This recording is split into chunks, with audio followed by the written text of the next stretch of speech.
चुनाव प्रचार का आज अंतिम दिन है और 5, 7, 10 मिनट बाद प्रचार समाप्त हो जाएगा और हम भी कानून की और आचार संहिता की पालना करने वाले लोग हैं। हमारी पार्टी बहुत कानून की पालना करती है। मैं आपसे एक ही आह्वान करता हूं, यह जंग बहुत बड़ी जंग है। खींवसर की धरती से एक इतिहास लिखा जाएगा। खींवसर की धरती से इतिहास यह लिखा जाएगा कि मोदी, अमित शाह, भजनलाल, सारे माफिया और सारे पैसे वाले उद्योगपति जिसको हराने के लिए चले थे, जब कांग्रेस ने भारतीय जनता पार्टी से हाथ मिलाया था, फिर भी खींवसर के आम जवान, किसान और सर्व समाज ने अपने भाई हनुमान बेनीवाल को नीचे नहीं गिरने दिया। उन्होंने उसको जिंदाबाद रखा। जिस 8, 13, 14, 18, 19, 23, 24 और फिर 24 इस चुनाव का संदेश दिल्ली तक जाएगा। 7 चुनाव की चिंता बीजेपी को नहीं है, 6 में कुछ भी हो, लेकिन खींवसर में हनुमान को हराना है।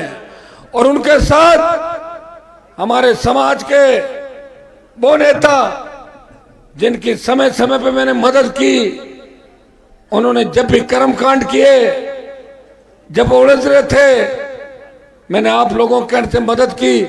लेकिन आज सबका एक ही मकसद है कि हनुमान हारना चाहिए।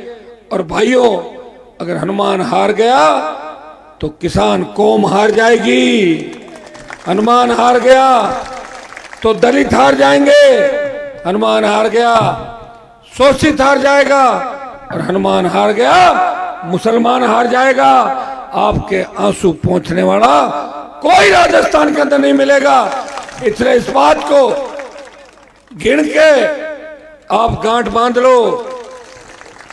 हमें बहुत राष्ट्रीय लोकतांत्रिक पार्टी की प्रत्याशी कनिका, जो महिला शक्ति, नारी शक्ति की प्रतीक के रूप में आपके बीच आई है, नारायण को मुझे बड़ा आशीर्वाद दिया।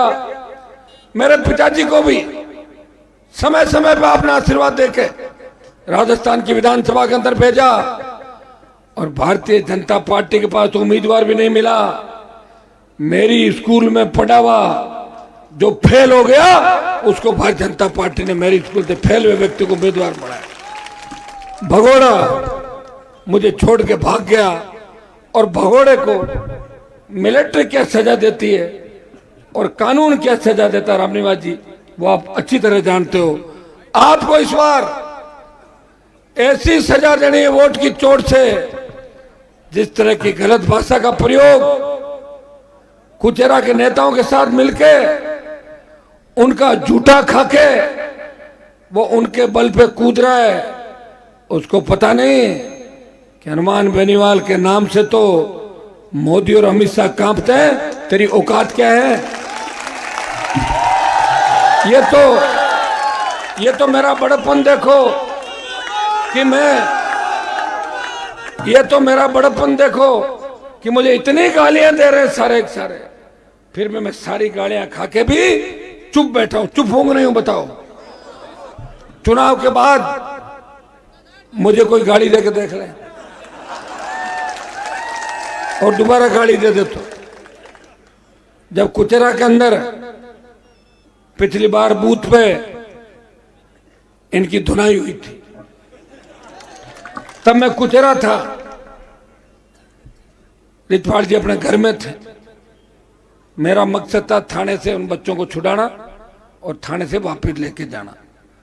आरएसी बुला ली घर पे, अरे हनुमान मेरे घर पे हमला कर देगा। मैंने कहा अरे कैसी बातें करो, कैसी मानसिकता आप लोगों की।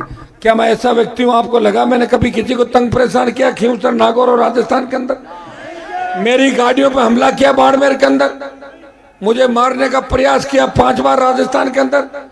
तमाम माफियाओं से लड़ा, तमाम बदमाशों से लड़ा, बजरी माफियाओं से लड़ा, तमाम गुंडों से लड़ा और अपनी पार्टी बना के प्रदेश के अंदर ये संदेश दिया मैं उस वीर भूमि से आता हूं जहां तेजाजी महाराज ने अवतार लिया और ये वीर भूमि का योद्धा किसान का बेटा तेजाजी का भक्त हनुमान बेनीवाल सत्ता को ऐसे ठोकर मारता है जैसे छोटा बच्चा फुटबॉल के लात मारता है। ऐसे 20 साल मैंने सत्ता को ठोकर मारी।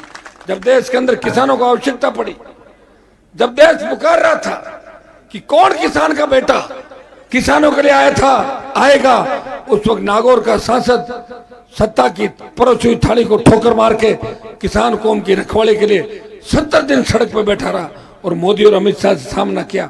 जब जवान तकलीफ में था, सेना को ठेके पे दिया। उस वक्त आपका सांसद आपके सेना के सम्मान में आपके भाइयों की लड़ाई लड़ रहा था।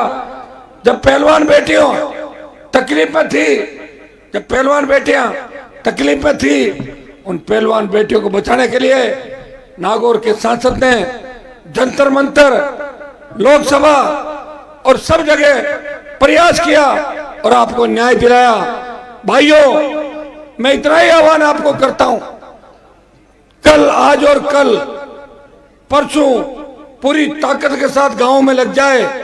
एक एक व्यक्ति पूरी ताकत से काम करें। ये पुलिस के लोग खड़े मेरे सामने, ये आगे देख लो, आप ही बताए, सरकार है ना इनकी, इसलिए कह रहे साहब भाषण 6 बज गई, 6 बज गई, इनके घंटी बज रही है, इसलिए मुझे रोकने के लिए आए। लेकिन मैं इनको भी कहना चाहूंगा, आप शांत रहे, मैं 1 मिनट में अपनी बात समाप्त कर रहा हूं। मुझे पता आचार संहिता मैं जानता हूं और मैं कानून की पालन करने वाला व्यक्ति हूं।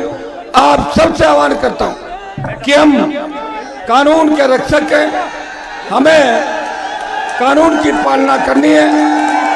और कल और परसों जिस तरह मुकदमे दर्ज किए जा रहे हैं, बैठो रुकिए भाई, जिस तरह अवैध माइनिंग के नाम पे हमारे लोगों को तंग किया जा रहा है और भारतीय जनता पार्टी ज्वाइन करने के नाम पे सरपंचों को सस्पेंड किया जा रहा है, आप चिंता मत करना। मैं नागौर के अंदर हूँ, राजस्थान की सरकार में दम है। मेरे एक कार्यकर्ता की तरफ देख के दिखा देना, चुनाव का रिजल्ट बाद में आएगा, पहले संघर्ष होगा। इसलिए भाइयों, आपसे अपील करता हूँ कि कनिका को, इंदिरा जी आओ, 1 मिनट इंदिरा जी, कनिका को पूरा आशीर्वाद देने। देखे, 1 मिनट रुकिए भाई, बोतल का चुनाव चिन्ह है, इंदिरा बावरी जी मेरे साथ है। इंदिरा जी अपील करेगी बावरी समाज और अन्य समाजों से, नारी शक्ति की प्रतीक के रूप में मुझे कमजोर मत पड़ने देना। नहीं पड़ने दोगे ना, कमल के सत्यानाशी फूल को मसल दोगे। रूण गांव के मुस्लिम भाइयों से अपील करता हूं कि एक तरफा मतदान करें और भारतीय जनता पार्टी को उखाड़ के फेंक दे। आप सबको धन्यवाद, सब अपने अपने घर जाए। आज रात को रखवाली करे, कोई घुस नहीं जाए गांव के अंदर पैसे बांटने के लिए। कल रखवाली करे, परसों रखवाली करे, डरने की जरूरत नहीं। डर लगे मुझे याद कर लेना, चुनाव होता रहेगा, मैं बैठ जाऊंगा और सरकार को झुका दूंगा, हमेशा आपके लड़ता रहूंगा। बहुत बहुत आपको धन्यवाद। जय